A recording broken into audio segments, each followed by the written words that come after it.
পাঠাইছি আর একটা নারীর জন্য একটা পুরুষ পাঠাইছি। ওই নারী আর পুরুষের এক ফোঁটা না পানের দ্বারাই ওই মায়ের পেটে সন্তানটাকে তৈরি করলো। 40 দিন ধরে রক্তটাকে তৈরি করলো, তারপরে মাংসটাকে তৈরি হলো। তারপরে এইভাবে করতে করতে করতে একটা মায়ের পেটে সন্তানকে সুন্দর একটা মানুষের আকৃতি আল্লাহ তাবারক তাআলা তৈরি করলো। তারপরে আল্লাহ তাবারক তাআলা বলছেন, বান্দারে আমি যে তোমাকে পৃথিবীর বুকে পাঠাইব, আল্লাহ তাবারক তাআলা বলছেন, বান্দারে তুমি এই মায়ের পেটটাতেই থাকো। আল্লাহ তাবারক তাআলা মানুষ জিজ্ঞাসা করবে আর বলবে, ওগো রব্বুল আলামিন, ওই ছোট্ট মায়ের পেটটাতে আমরা এত বড় জায়গার মধ্যে কি করব? তখন আল্লাহ তাবারক তাআলা বলবেন, বান্দারে তুমি একই পৃথিবী দেখছো, বড় পৃথিবী দেখবা। মানুষ আল্লাহ তাবারক তাআলাকে বলবে, রব্বুল আলামিন ওই পৃথিবীটা কোথায় আছে? ওই পৃথিবীটা কোথায় আছে? আল্লাহ তাবারক তাআলা বলবেন, দাঁড়াও দাঁড়াও দাঁড়াও, তোমার সময় হলে তোমাকে ওই পৃথিবীটা দেখাবো। তখন রব্বুল আলামিন বলবে, দাঁড়াও।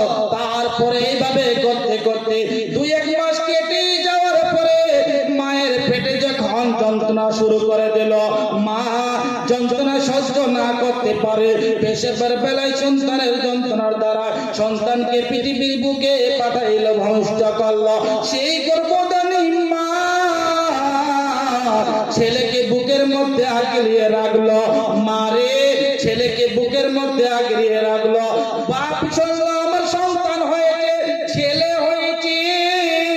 বাপও একটা খুশি হলো, বাপ খুশি হলো। এই খুশির পরে এইভাবে করতে করতে মা সন্তানকে আগলিয়ে রেখে মা এইভাবে করতে করতে সন্তানকে ছোট থেকে বড় হতে হতে অনেক বড় হয়ে গেল।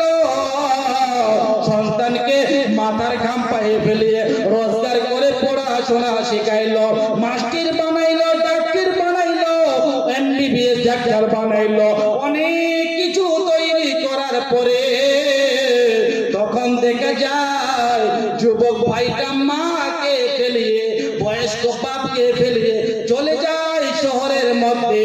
ওরে আমার যুবক ভাই, যুবক রে, তোমার মা তোমার জান্নাত, তোমার বাবা তোমার বাবা হলো জান্নাতের দরজা। তাই একটা সাহাবী আল্লাহর নবী সাল্লাল্লাহু আলাইহি ওয়াসাল্লামকে জিজ্ঞাসা করেছে আর বলছে, ইয়া রাসূলুল্লাহ, ইয়া হাবিবাল্লাহ, নবী গো, ওগো নবী, আমি কাকে সর্বপ্রথম ভালোবাসবো? আমি সর্বপ্রথম কাকে ভালোবাসবো? নবী বলে, সাহাবী রে, তুমি তোমার মাকে ভালোবাসো। তারপরে সাহাবী বলেন, ইয়া রাসূলুল্লাহ, ইয়া হাবিবাল্লাহ, নবী গো, 2 নম্বর আমি কাকে ভালোবাসবো? তারপরে আল্লাহর নবী সাল্লাল্লাহু আলাইহি ওয়াসাল্লাম বলেন, সাহাবী রে, তারপরে বলে তুমি তোমার মাকে ভালোবাসো। তারপরে আবার সাহাবী বলে, ইয়া রাসূলুল্লাহ, ইয়া হাবিবাল্লাহ, নবী গো, তারপরে 3 নম্বর আমি কাকে ভালোবাসবো? আল্লাহর নবী সাল্লাল্লাহু আলাইহি ওয়াসাল্লাম, সাহেব আপনি আপনার বক্তৃতা শেষ করুন। আল্লাহর নবী সাল্লাল্লাহু আলাইহি ওয়াসাল্লাম তারপরে বলেন, সাহাবী রে, তুমি তোমার বাপকে ভালোবাসো। তাই যুবক ভাই রে, আল্লাহর নবী সাল্লাল্লাহু আলাইহি ওয়াসাল্লাম মা বাবার কথা বেশি বলেছে। 2 বার বলল মায়ের কথা, বাবার কথা একবার বলল। যুবক রে, আমরা যতই সালাত আদায় করি না কেন, যত নামাজ পড়ি না কেন, আমরা যত সালাত আদায় করি না কেন, আমার মা আমার বাপ যদি আজকে আমার কারণে যদি 1 ফোঁটা পানি যদি মাটিতে ফেলায়, আমার যত ইবাদত আছে সব বরবাদ হয়ে যাবে। কবরের আযাব কত কঠিন, কবরের আযাব কত কঠিন, সইতে আমি পারিব না। মৃত্যু যন্ত্রণায়